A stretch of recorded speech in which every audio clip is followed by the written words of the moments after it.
सो है गाइस, स्वागत है आपका एक बार फिर से आप ही के यूट्यूब चैनल में। और आज की इस वीडियो में बात करेंगे IFCI limited, banking and finance sector की कंपनी है। बेसिकली जो कंपनी फाइनेंस का काम करती है वो आप लोग देखोगे पावर सेक्टर के अंदर, ठीक है।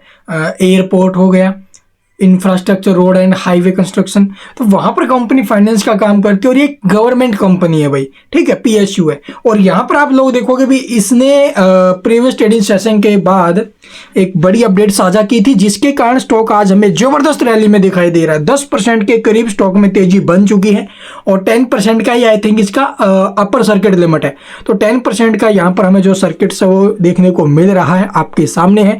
काफी शानदार तेजी बनी। इस तेजी के पीछे का रीजन क्या है? रिजल्ट। अगर रिजल्ट्स आपने अब तक नहीं देखे हैं तो मैंने वीडियो डाल रखी है, रिजल्ट्स की वो जाकर देख सकते हो, या फिर थोड़ा बहुत हाईलाइट यहीं पर भी हम डाल लेंगे भी कैसे है कैसे नहीं, ठीक है। तो चलिए सबसे पहले रिजल्ट्स आपको दिखा देते हैं, अगर आप लोगों ने नहीं देखा है। अगर आप लोगों ने रिजल्ट्स देख सकते हैं तो स्किप कर सकते हो और हम डिस्कस करेंगे फिर इसके आगे लेवल्स कैसे रहेंगे। 49.70 के भाव में है, 3,17,00,000 के आसपास हाई वॉल्यूम। और वॉल्यूम हाई क्यों भी ना आए भाई, इतने अच्छे रिजल्ट आएंगे तो जाहिर सी बात है बायर्स तो आएंगे, ठीक है। तो यहाँ पर आप लोग देखो काफी टाइम से स्टॉक गिरावट में भी हमें देखने को मिला था अपने हाई से। और ये आपको इसके जो नवी थोड़े बहुत अगर बात करें मार्केट कैप की तो 12,989 करोड़ की मार्केट कैप वाली कंपनी है, जिसका PE रेशो 54 पर है। वैल्यूएशन के हिसाब से थोड़ा महंगा भी स्टॉक, जो इंडस्ट्री PE उससे हाई है, ठीक है। RSI MFI इसके काफ़ी अच्छी रेंज में है, दोनों के दोनों 42 एंड 54 के आसपास है, बहुत अच्छी रेंज में है। तो चलिए अब आपको दिखाते हैं। ये देखो भी 72 रुपये के आसपास इसका 52 वीक हाई है।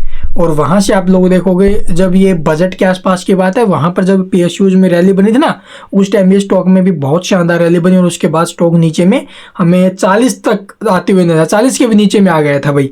फिर वहां से आप लोग देखोगे स्टॉक में फिर से रिकवरी बनी है। जिन्होंने होल्ड करके रखा, पैसा नीचे से लगाया, उन्हें बेनिफिट्स हुए हैं। अभी भी जो स्टॉक है वो 25-30% के आसपास करेक्शन में जरूर है अपने हाई से, ठीक है। तो चलिए अब देखते भी आगे के कैसे हो सकते हैं इसके लेवल वगैरह। यहाँ से आप लोग देख स्टॉक में एक बिग फॉल बना, लेकिन अभी टाइम स्टॉक में फिर से रिकवरी बन रही है। तो चलिए सबसे पहले आपको रिजल्ट्स दिखा देते हैं। जैसा कि आप लोग देखोगे इसके जो कंसोलिडेटेड रिजल्ट्स है वो कैसे भी 708 करोड़ का कंपनी ने रिवेन्यू जनरेट किया, जो अब तक का सबसे हाई रिकॉर्ड तोड़ रिवेन्यू हमें देखने को मिला भी 2021 से लेकर अब तक का सबसे हाई रिवेन्यू, ठीक है। उसके बाद आप लोग देखोगे भी जो अदर इनकम है वो भी सबसे हाई ही हमें देखने को मिल रही है, ठीक है, अब तक की। उसके बाद आप लोग देखोगे भी जो ऑपरेटिंग एक्सपेंसेस वगैरह या फिर ऑपरेटिंग प्रॉफिट्स आप लोग देखोगे, ऑपरेटिंग प्रॉफिट 336 करोड़ का बनाया है, जबकि प्रीवियस में क्या था लगभग 224 करोड़ का प्रॉफिट था। और वहीं प्रीवियस ईयर के सेम क्वार्टर में कंपनी को ऑपरेटिंग प्रॉफिट्स के अगर देखा जाए तो वहां पर नुकसान हुआ था,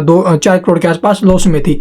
और operating revenue, operating profit margin भी आप लोग देखोगे भी जो हमें नेगेटिव दिखाई दे रहा था प्रीवियस ईयर के सेम क्वार्टर में, जो अब की बार 55.62% पर आ गया। प्रीवियस क्वार्टर में क्या था 49.37% के आसपास।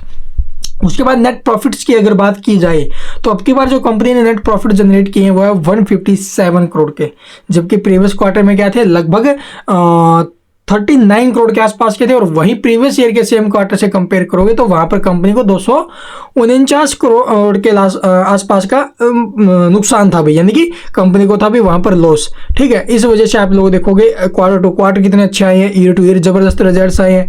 और यही सबसे बड़ा कारण है कि स्टॉक के ऊपर हमें ये जबरदस्त जो इफेक्ट है वो देखने को मिल रहा है। तो इसके आप लोग रिवेन्यू में जबरदस्त इंक्रीजिंग देखने को मिली है, ईयर टू ईयर हो चाहे वो क्वार्टर टू क्वार्टर हो। प्रॉफिट्स में आप लोग देखोगे भी जबरदस्त इजाफा देखने को मिला है, ठीक। तो ये सबसे बड़े कारण रहे हैं स्टॉक में इस रैली के पीछे। तो चलिए अब जानते भी इसके आगे के कैसे होंगे टारगेट वगैरह। कुछ एक चीजें नेगेटिव हमें देखने को मिली है, जैसे कि प्राइस टू अर्निंग रेशो हो गया, PE रेशो। उसके बाद डेट टू इक्विटी रेशो है, ये नेगेटिव गया। रिटर्न ऑन इक्विटी नेगेटिव गया भी इस रिजल्ट्स में, ठीक। ये चीजें हमें नेगेटिव जरूर देखने को मिली है। चलिए भाई अब देख लेते हैं इसके आगे के लेवल्स कैसे रहेंगे। देखो जिस प्रकार से स्टॉक में यहाँ पर ब्रेकआउट हमें देखने को मिला है, ठीक है, काफ़ी अच्छी बात है। काफ़ी टाइम के बाद जो स्टॉक है वो हमें यहाँ पर ये ब्रेकआउट देते हुए नजर आ रहा है। नीचे से आप लोग देखोगे एक ट्रेंड स्टॉक ने बनाया था, इस अप ट्रेंड के चलते स्टॉक अब उसके ऊपर बरकरार है। तो यहाँ से स्टॉक का जो ब्रेकआउट लेवल है वो बनाया भी लगभग 48 के आसपास का, सॉरी 51 के आसपास का, ठीक है। तो इसका ऊपर में पहला लेवल रहेगा हमारा 51 का, और जो ब्रेकआउट आया इसका 48 के आसपास। तो 48 के ब्रेकआउट के बाद आप लोग देखोगे पहला जो टारगेट रहेगा 51 रुपये 60 पैसे का। इसके बाद इसे ब्रेक करके सस्टेन करता है तो स्टॉक के चांस है ऊपर में लगभग 56 तक जाने के। अगर 56 तक जाता है तो आप लोग देखोगे, मैं ये तो नहीं कहता अभी स्टॉक एक झटके में 70 चला जाएगा, नॉन स्टॉप भागेगा, नहीं, बीच बीच में बिजनेस के रिगार्डिंग कोई अपडेट आएगी उसकी वजह से स्टॉक के ऊपर इफेक्ट आता रहेगा। रिजल्ट्स अच्छे आए हैं, इसका इम्पैक्ट स्टॉक के ऊपर जरूर पॉजिटिव देखने को मिल रहा है अभी भी, और आगे रिजल्ट्स जो आएंगे इलेक्शंस के उसका भी बहुत तगड़ा इम्पैक्ट आएगा पूरी मार्केट के ऊपर। और उसके बाद आप लोग देखोगे जो इंटरम बजट आया था पीछे, अब आगे जो अभी जून के बाद जुलाई के अंदर आई थिंक इसका फुल बजट आएगा, और बजट्स के अंदर भी आप लोग देखोगे इंफ्रास्ट्रक्चर है या फिर और है उसके ऊपर बहुत बड़ी अनाउंसमेंट हो सकती है। तो इसलिए तैयारी रखो भाई आगे के लिए, ठीक है। नीचे में सपोर्ट पर अगर काम करना है तो अभी के टाइम 48 रुपये 35 पैसे का सपोर्ट है, ठीक है। ये पहला सपोर्ट रहेगा जो इसका ब्रेकआउट आया है, लेकिन जो बेस्ट लेवल रहेगा नीचे में जो आपको एसएल के तौर पे पकड़ के चलना चाहिए वो रहेगा भी 45 के आसपास का। तो ये लेवल है। इसके अलावा और कुछ पूछना है कमेंट में पूछ सकते हो। चैनल को सब्सक्राइब नहीं किया तो सब्सक्राइब करना बिल्कुल मत भूलना, ताकि स्टॉक रिगार्डिंग आगे कोई भी खबर आपसे मिस ना हो। Thank you for watching the video.